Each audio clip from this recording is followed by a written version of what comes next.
Good morning, Steve Rain in Chicago with the morning grain comments. Well, market's a little bit lower right now. Beans down 9 cents and trading below $14 on the November. Corn's down a penny at $4.94.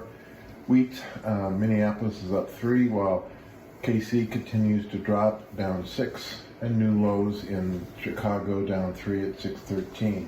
Stock market's about unchanged. We've got the dollar a little bit higher, and kind of watching some of the outside markets on just what the Fed is going to do, what kind of Ukraine export pace there's going to be, and anything as far as China relations are concerned.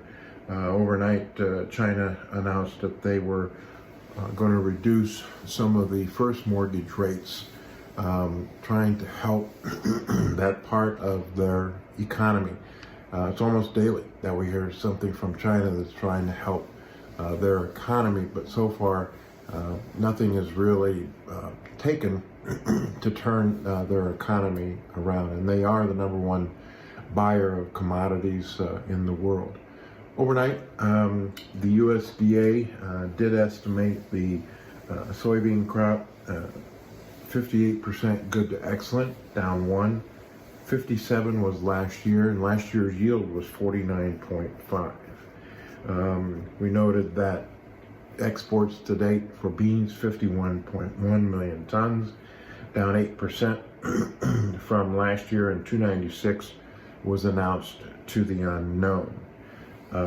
Brazil export logistics are at full capacity, and Argentina soybean crush is down because of lack of farmers selling what beans are remaining. The one crop watcher has his yield down to 50 bushels per acre. He noted that 44% of the states are below the average trend yield, while 34 are above. Over in the corn, exports 36.8 million metric tons, down 32% from last year. There was 123,000 tons announced to Mexico.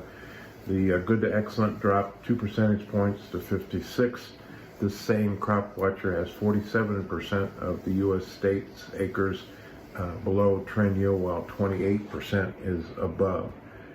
Brazil is at 83% harvest of their second corn crop, while 7% of their first corn crop is already being planted.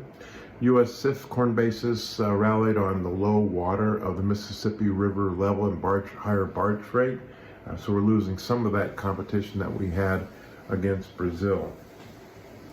As far as the corn market is concerned, a lot of people are looking at this year's total corn demand versus next year's USDA and thinking that maybe they're 200 million bushels too high in feed usage, 100 million bushels too high in ethanol, and maybe as much as 400 million bushels too high in exports, which raises the question, is a 170 corn yield enough?